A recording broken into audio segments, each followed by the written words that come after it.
Hello and welcome back to SpriteGuard Plays Legacy of Lunatic Kingdom. When we left off, we had fought some moon rabbits who were trying to purify the earth. And we were about to head to their lake, forward base on the lake. Now, let's see, I think we were playing normal mode. So let's restart from the last save, and hopefully this will take us right back where we were. Whoops. Alright, so right away we're going to have to get a little bit woken up to what we're doing. And it looks like we're going to have a lot of stuff shooting at us. So, you know, we're getting into the second part of the game. We're not getting really deep into the game, but we are going to start running into more and more difficult things the further we get. And so we need to start really paying attention to, you know, where are the gaps in the things that are being thrown at us? Where are we in relation to those things? And, you know, paying attention to our hitbox. And sometimes we just won't see what hit us. That's just kind of part of these games and part of being me, is that I don't always see everything that I need to see. Now, these bullets are moving at different speeds, and so we need to be kind of conscious of the fact that some of them are moving very slowly, and some of them are moving quite a lot faster. And one of the things that I'm going to be doing is I'm going to be trying to stay forward on the screen and then kind of move backwards so that I can move with the bullets, and my hope is that I can give myself lots of room for moving backwards. And let's not worry too much about points. Let's at least try not to worry too much about points.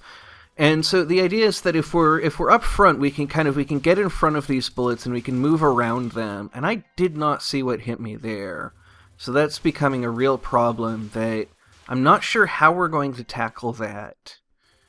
Because, you know, I'm a little bit tired, but this is basically the optimal kind of situation for me to be playing. Aside from that, you know, I'm fully fed, I'm rested, I've had a good day, I have a bit of energy. It's about 7:30 right now, so, you know, everything is in my favor. But if I'm not seeing these shots, then it's going to be basically impossible to get past this checkpoint.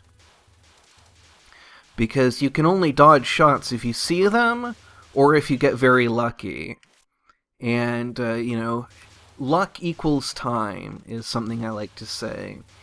You know, the only way to get lucky in a game is to play it for a lot of time. And that will just, it's in mathematics it's called the law of large numbers. Is basically the more attempts we put in, the more what we do is going to kind of converge to... Actually, you know, now that I'm thinking about it, what I'm talking about here is not exactly the law of large numbers. Because the law of large numbers says, you know, the more times you try to do something, the more the number of successes is going to look like the probability. So in a sense, that's the case, because, you know, the probability of us getting lucky is non-zero. And so, you know, the probability of us succeeding is going to look like it's zero for a long time, but eventually, you know, it's going to converge on that slightly larger than zero number. And so in that sense, it is the law of large numbers, but kind of the way that I was thinking about it, it was more about this idea that I don't really know the name of it, but basically, if you have some infinite sequence of events, of a finite number of events with different probabilities, eventually, you know, in the limit, when you have that infinite number of events, then you'll see every single possible outcome happen infinitely many times. And so that's kind of what I was thinking about, was the longer we play, kind of the further along we're going to get, the more different stuff we're going to see happen. Until, eventually everything will have happened. So this is the Moon Rabbit from before's base, huh? I've been waiting for you. I heard about you from Seiran. She said she'd engaged an interesting person. Huh? I feel like I've seen you before. Well, I sure don't know you. Did you come to the lunar capital a while ago? I suppose. This is interesting. Looks like I can play with you without holding back. Stand in awe of the moon style of fighting, where not even taking a single hit is allowed. Alright, so this is going to be challenging. Looks like we're going to get some interesting patterns, and we're going to have to make it through without taking a single hit. So that must have been a reference to a past game, an earlier game, where Reimu went to the moon for some reason. And I have not played. This is the 15th game in the series. Oh my goodness, that is a wonderful pattern. Now I find the darker bullets a little bit harder to see.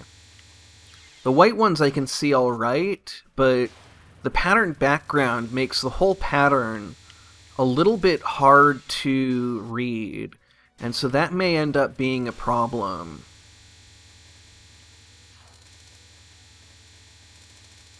And I can't tell if this is a random pattern, or if it's just a very kind of chaotic pattern without a lot of really clear shapes in it.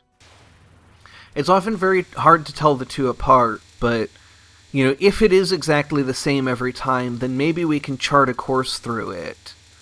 Otherwise, I'm going to have to rely entirely on reading, which is, not something I'm completely confident that I can do. But with practice and with attempts, eventually I will start to get a sense, and maybe I'll start recognizing some of the clumps that I should be expecting. Zune is a very good developer, has many, many years of experience developing bullet hell games, and so I don't think Zune is the sort to use, totally random patterns. I don't think that we're going to get walled. I don't think that we're going to have, the kind of the impossible randomness that you see in a lot of more amateurish games. That's kind of the faith that I have in this developer, because I know that he is, has decades of experience making one of the most highly regarded series of bullet hell games in the world. And so, hopefully that is the case. And it does look like we are going to be facing a pretty big challenge, but that's what we're here for. I am here for the challenge. I love big challenges that are almost out of reach. If you've been following the channel for a while, you know that I love going for things that are, almost too difficult for me. Sometimes I do go for things that are far too difficult for me. So I am starting to recognize some of these groupings, and I'm starting to think that this is not random at all. So maybe we can find a path through. And we're going to move backwards in order to kind of give us room to dodge. But, boy, this pattern is very difficult to see, very difficult to read. And I'm already having difficulty seeing things, so, tonight might not be the night. I'm leaving that open, because, the checkpoint system means that as long as we've made some progress, in each day. I feel okay with hanging up wherever we happen to get stuck and trying again some other time. And so, I think we might have to do that. I think we might have to say, you know what? We made some good progress today. We saw some more of the story. We fought through a bunch of patterns. And I'm happy with that.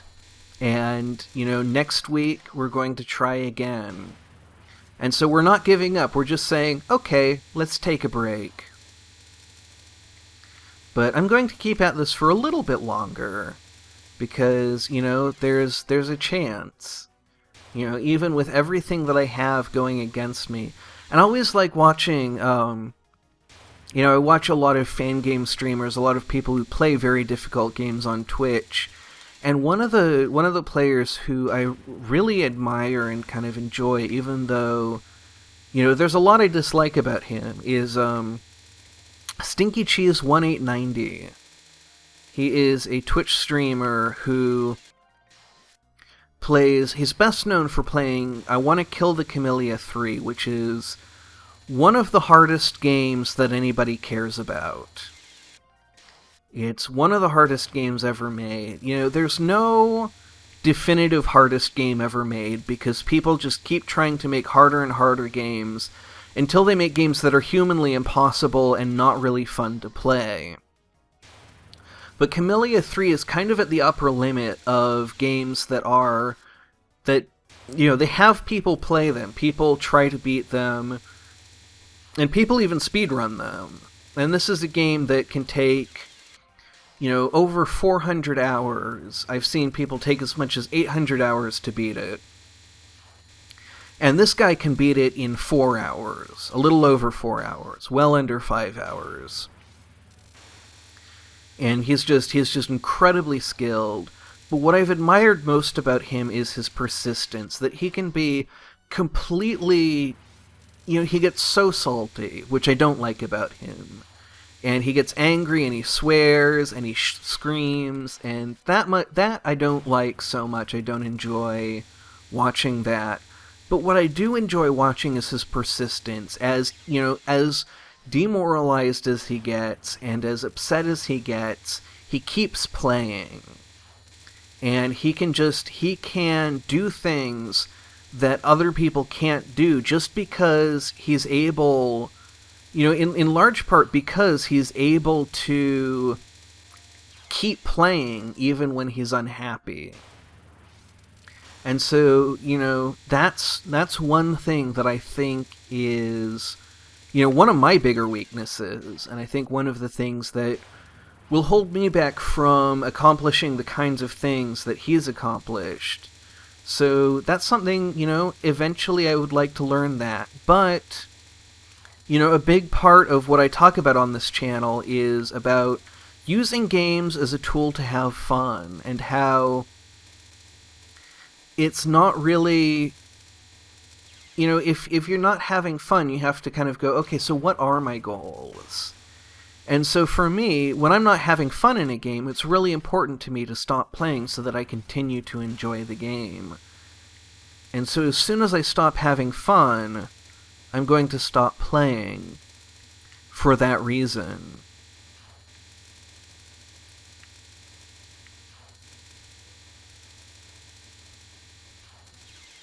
But as long as I'm having fun, I think I want to keep playing. So what I'm going to do now is I'm going to do like a laser focus attempt. And I'm going to see, okay, what if I stop talking? What if I just focus everything I've got into dodging? Do I have what it takes tonight?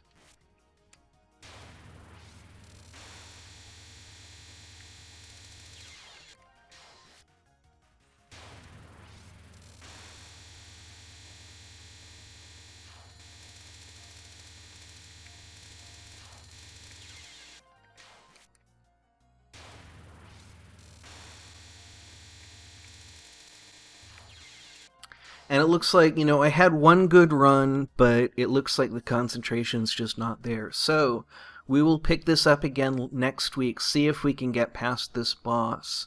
We are going to be unvanquished, we are going to keep fighting, but we are going to be mindful of our health and our well-being and always make sure that we're having fun, because for me, having fun is the most important thing in games. And all of these challenges that I set for myself, all of the learning that I do, it's all with the intent of having fun above all else. And I find these very difficult challenges fun. I find reaching for things that are out of reach fun. I find learning fun. So that's why I do these things. And so I hope to see you next week, but until then, thank you very much for watching, and have a great rest of your day.